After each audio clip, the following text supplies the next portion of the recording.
नमस्कार, नादी टीवी देख रहे हैं आप और मैं हूं आपके साथ नैन्सी शर्मा। और चलिए बुलेटिन की शुरुआत करेंगे जहां पचमढ़ी, जिसे भगवान शिव की नगरी के रूप में भी जाना जाता है। ये नगरी अपने प्राकृतिक सौंदर्य और धार्मिक महत्व के लिए प्रसिद्ध है। वैसे तो यहाँ कई मंदिर हैं, लेकिन नागद्वारी मंदिर को ही प्रमुख माना जाता है। नाग पंचमी के अवसर पर यह मंदिर विशेष रूप से खुलता है और हजारों श्रद्धालु नाग देवता और भोलेनाथ की पूजा के लिए यहाँ आते हैं। नाग पंचमी पर देखिए नागलोक की ये अलौकिक महिमा। नाग पंचमी पर मेले का आयोजन, पहाड़ों की रानी पचमढ़ी में लगा भक्तों का तांता, जंगलों के बीच नाग लोक का रहस्यमयी रास्ता, दरवाजे तक पहुंचने के लिए खतरनाक चढ़ाई, जंगलों की खाक छानने के बाद होते दर्शन, 16 किलोमीटर की पहाड़ी यात्रा पूरी करते हैं भक्त। नागद्वारी मंदिर की गुफा करीब 35 फीट लंबी है। नागद्वार के दर्शन करने से संतान की होती है प्राप्ति। सतपुड़ा की खूबसूरत पहाड़ियों में एक बार फिर बम बम के जग रहे हैं। भक्ति में डूबे भक्त यात्रा में शामिल होते देखे जा सकते हैं।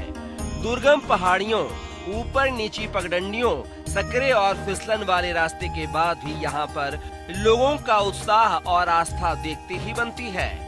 बारिश, कीचड़, फिसलन की परवाह ना करते हुए महिलाएं, बच्चे, बूढ़े सभी भक्ति रस में डूबे अपनी यात्रा पूरी करते हैं। शायद इसीलिए नागद्वारी यात्रा को अमरनाथ की यात्रा से दुर्गम माना जाता है। नाग देवता के दर्शन के लिए भक्तों को करीब 14 किलोमीटर से ज्यादा पैदल चलना पड़ता है। यह यात्रा 1 अगस्त से शुरू हो गई है और 9 अगस्त यानी कि नाग पंचमी तक चलेगी। नागद्वारी मेला 2024 10 अगस्त तक चलेगा, जिसकी संपूर्ण तैयारियां कंप्लीट हो गई हैं। पुलिस और अन्य विभाग के सभी अधिकारी कर्मचारी मिलाकर लगभग 1000 शासकीय अधिकारी कर्मचारी इस मेले की व्यवस्था हेतु लगाए जा रहे हैं। प्रयास ये रहेगा, कलेक्टर महोदय और पुलिस अधीक्षक महोदय के निर्देशन में प्रयास ये रहेगा कि मेला निर्विघ्न संपन्न हो और किसी भी श्रद्धालु को कोई भी परेशानी न हो।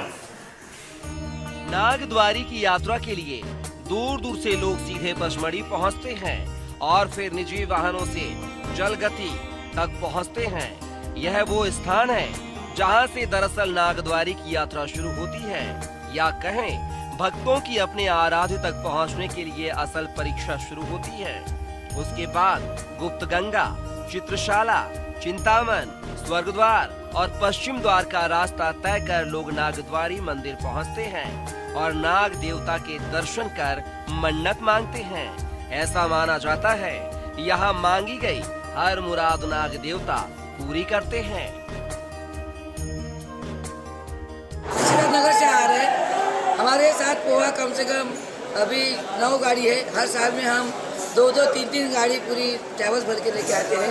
हमारी पूरी श्रद्धा ये भगवान के ऊपर में है और इतने विश्वास है हमारे भगवान के ऊपर में क्या जाना है हमारे भक्तों के घरों में वो अपना दर्शन दिलाते हैं अपने उसके रूप में, अपने नाग के रूप में, और हमारी पूरी श्रद्धा उसके ऊपर होती है।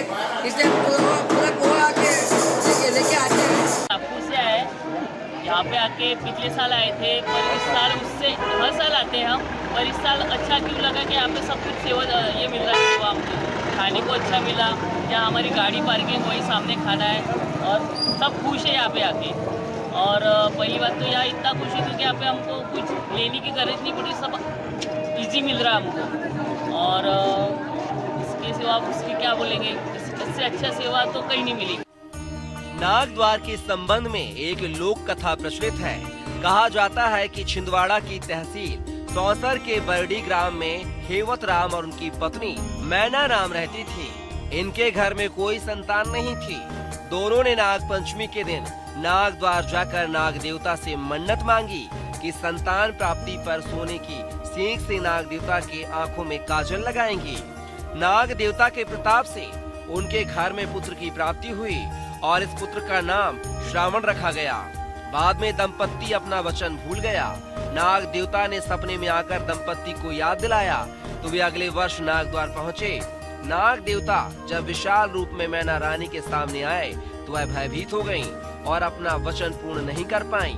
नाग देवता ने कुछ देर प्रतीक्षा के बाद क्रोधित होकर पुत्र श्रावण को डस लिया, जिससे उसकी मृत्यु हो गई। मैना रानी ने सर पटक पटक कर वहीं प्राण त्याग दिए। नागद्वार के समीप ही श्रावण की समाधि बना दी गई।